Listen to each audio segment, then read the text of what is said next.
Guys, welcome back to my channel. I have been riding this amazing machine to office for 2 days. I'm going to talk to you specifically not from the off-road aspect, but how good of it is a machine in the city. Now, obviously, as you know, I own this amazing machine since the last 11 years, the modified Impulse. I own Xpulse as well, which I have just recently sold because, again, I just don't have enough space in the garage. So this will be my next upgrade from the Xpulse. But from a person who owns an Impulse and an Xpulse, how is the graduation? How does this feel? Is it an absolute upgrade? So let me tell you about this. Now, number one, with reference to looks, it looks relevant as per 2025 standards. It looks modern. It's like this evergreen design. So it'll look relevant today, it'll look relevant tomorrow as well. If you compare it to the Impulse, I think this Impulse also looked relevant 11 months ago. And yeah, sorry for that. People are pretty inquisitive about this machine. As I was mentioning, this Impulse looks relevant 11 years ago when I purchased her, and she still looks relevant. Coming back to the KTM, looks amazing. Power, with reference to the power, it does feel as if I'm sitting on a much more powerful Impulse or Xpulse. It does not feel like overwhelming for a person. You basically, the best part of this machine is it's pretty light, 177 kgs, and you remove these unnecessary bars, crash bars. I'm assuming it'll come close to 170 or so. So that's exactly what I'm going to do once I purchase this machine. But yes, it's all about weight. This bike is extremely light. It feels like as if you're just riding a far more powerful Xpulse Impulse in the city. The power delivery is good. I've always hated the KTM's power delivery. It felt very notchy. It felt very like I just want to be revved really hard. I've mentioned this in my previous videos as well. Not in this bike, not at all. The low end torque of this particular machine is as good as the low end torque in this particular machine. It does not feel knocking. Let me give you an example. Fifth gear, 39 kilometers, possible, not an issue. Again, you need to use a clutch a bit, and yes, it will be knocking a bit, but again, it is manageable. You do not feel like this engine may just shut off because of the high compression characteristics of this engine. Sixth gear, anything above 60 to 160 possible. Again, the low end torque is amazing. It is commendable, and it feels as comfortable as riding this machine in the city. So in terms of city, it is amazing. Yes, you do get the noise of this tire. At high speeds, you just get a little tire noise in your helmet, but I don't think it's a deal breaker. With reference to the suspension, yes, I'm waiting for the 230mm travel suspension, but this suspension is also pretty decent. Both my legs do reach the ground, which is a good thing.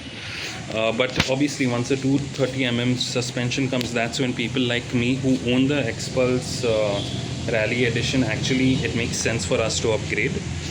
So suspension is awaiting. The discs, even though it does not look that big, it looks like the exact same size of my Impulse. The discs may not look big, but it is pretty powerful. The disc is powerful as well. The braking is good.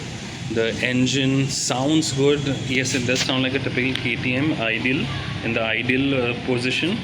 But once you actually accelerate, it has a proper growl in it. It has a sense of character in it. And this bike also does have a sense of character. It doesn't feel like it's got a really powerful engine on two wheels. That's not the case.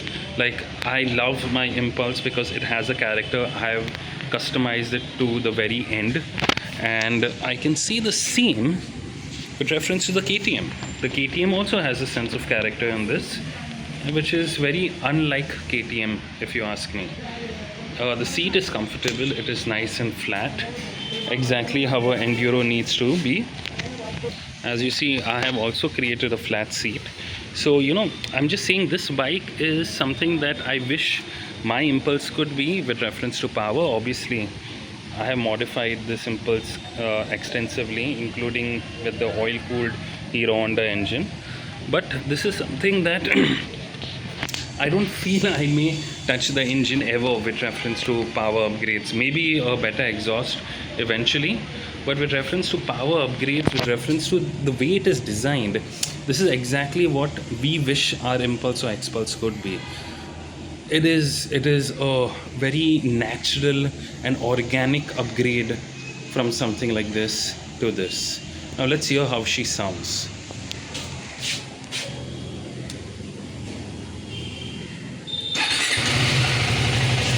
Not bad. Let's hear how our 11-year-old machine sounds.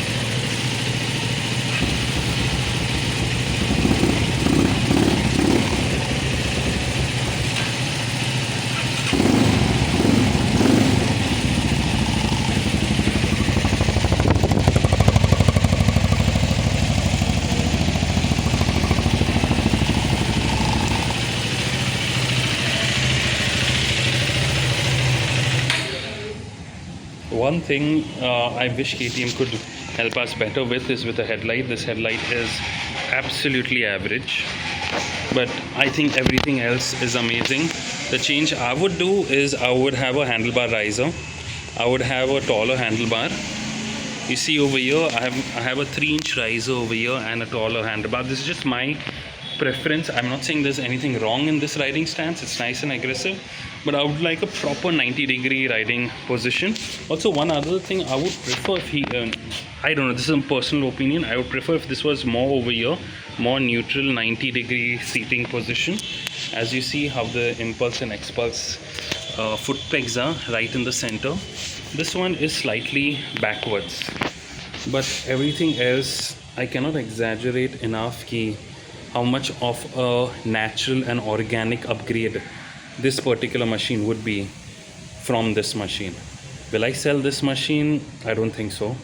This machine will definitely be my next upgrade. I was actually buying the KTM Adventure, but I just felt like let me just wait for the Enduro, because the weight difference does matter while off-roading.